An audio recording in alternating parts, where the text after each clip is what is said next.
Hey guys, this is the first episode of Anipocalypse, and in this series I'll be talking about different anime and manga. They all don't have to be like metal inspired or metal though. I mean, maybe some of them will be eventually, but they don't have to be. So the first piece of anime that I'm talking about is DBZ's The Dead Zone, and this is Funimation's version, which means that this version is not only either dub exclusive or sub exclusive, because before this there was Ocean Dubs released that was either dub only or sub only depending on which one you got. And before we talk about things like content, audio, video, aspect ratio, and all that good stuff, and even before we talk about a review of the movie, which will be coming a little bit later in the video, right now let's actually just discuss the box art itself. Now on top, as you can see, it says the Ultimate Uncut Special Edition, and that doesn't mean anything, really. I mean, look, nothing against Funimation here, but this only has the English dub, the Japanese dub, subtitles, and some cool actor/director commentary. So that's cool,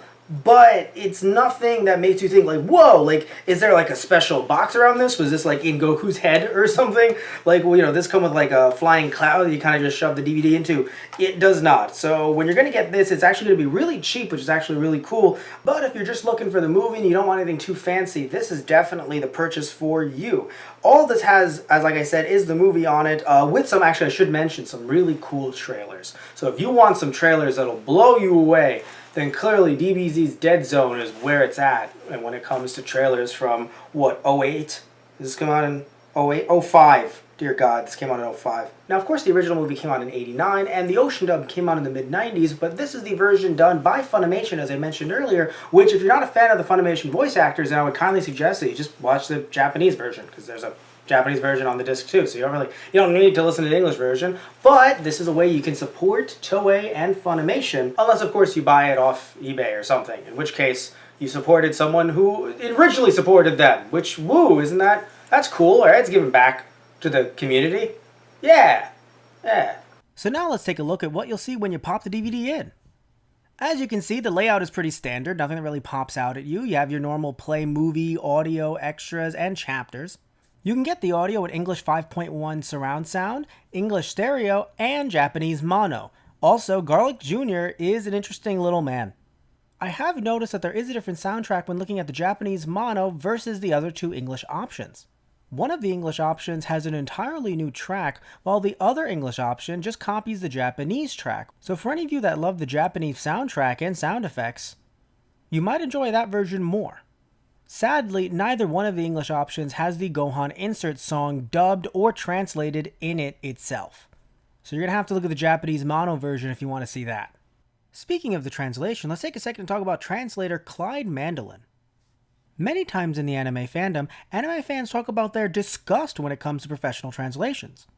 They talk about these translators as if they're corporate stiffs and how they don't really understand anime.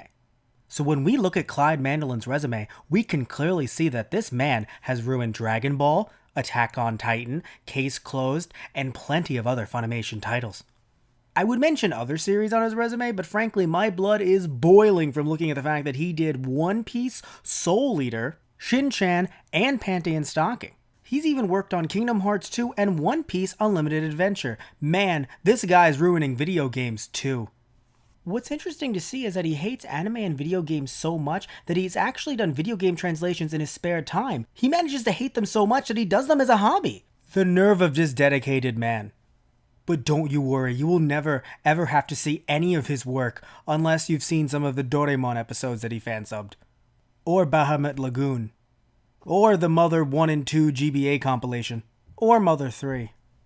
But other than that, he clearly doesn't care about what he's doing, and he's only doing it for the money. Other than when he's not doing it for the money as a hobby. But I mean, clearly, it's on his website, so he just wants attention, question mark?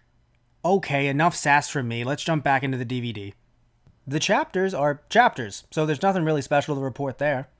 Now the extras are pretty cool, even though the trailers are pretty standard and nothing too crazy. But the director/actor commentary actually has commentary by Chuck Huber and Chris Kaysen. Some of you longtime Funimation fans might know that Chuck Huber was the voice of Hiei on Yu Yu Hakusho and a bunch of different characters on Dragon Ball Z. He wasn't only Garlic Jr., he was also Emperor Pilaf and Android 17, which one of these things is not like the other. One of these things is an android from the future. Well, not technically from the future. Look, I know my DBZ, okay? And while Chris Kaysen was the ADR director for this movie, he's also done other characters in Dragon Ball before. He was actually Shu in Emperor Pilaf's gang, and he even reprised his role for Dragon Ball Z Battle of the Gods. He was also the original quote-unquote Tien, and I use quotes because of the fact that he was originally Funimation's version of Tien, not Ocean Dub's. He was also Gluttony in Fullmetal Alchemist, and he even reprised his role for Fullmetal Alchemist Brotherhood. Now let's move on to comparing video quality. On the left is Funimation's DVD version, and on the right is Pioneer's release of the Ocean Dub on VHS.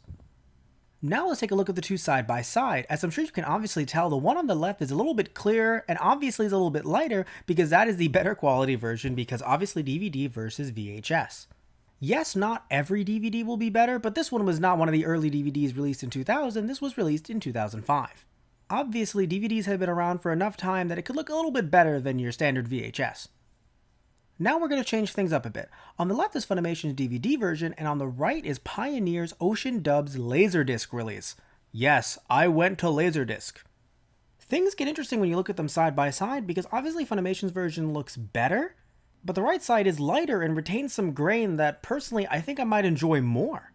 Now let's move on to the Funimation version on the left and the Funimation Blu-ray version on the right.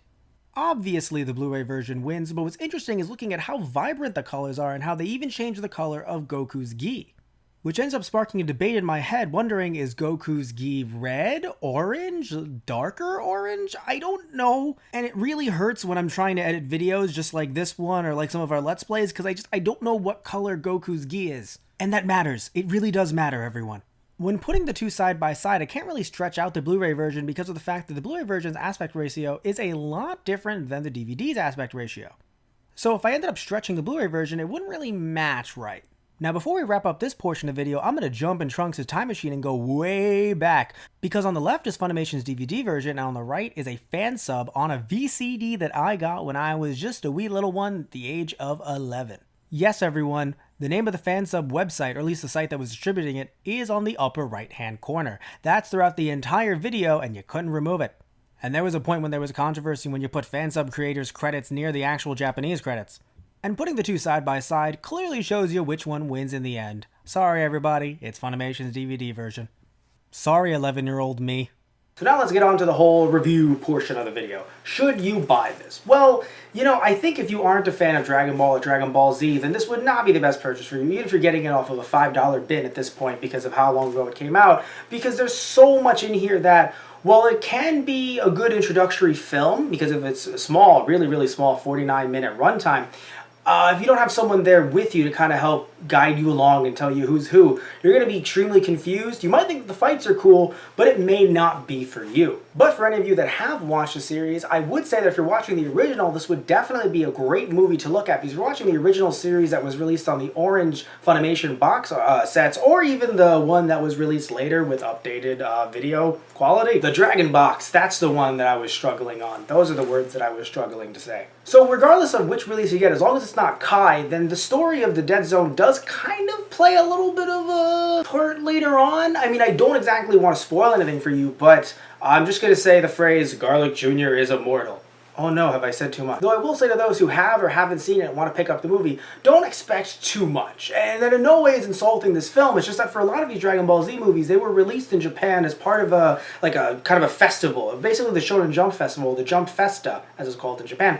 And they would basically be put in Japanese theaters along two other movies. Movies like Case Closed films, or other fun little Japanese stuff that we haven't really got over here. Or even some Digimon movies, things like that. And they would be paired up to be about a good, I'd say like almost 3 hours long, so you can get your money's worth, and they're not really meant to be seen as a one-off kind of film. Now, of course, you can buy them that way, you can enjoy them that way. I have for years, and I remember when I was a kid, I would see them on Toonami, and I would really get a lot of joy out of watching them because they felt like, longer episodes. But that's kind of what they really are. So don't go into this thinking that you're going to end up seeing some 2.5 hour masterpiece with, all this different backstory and all these different characters. And granted, yes, you do have some backstory when it comes to the main villain that comes in here, Garlic Jr., but you're not going to end up getting a lot more backstory on, different characters like Goku or Gohan or Piccolo or Krillin, because that's really set up in the show itself, which is why I was saying for some of you newer fans that haven't really seen the show, that this might be a little bit awkward for you guys to just kind of jump into. But I have to say though, to those of you that have seen it or haven't and really just want to know, should I buy this or not, I'm going to say yes, because I think this is a really fun movie. I think that introducing Garlic in this series really starts to kind of make a shift from Dragon Ball to Dragon Ball Z. There's still that idea of enemies working together with Goku and kind of becoming sort of friends with Piccolo, working with him in this.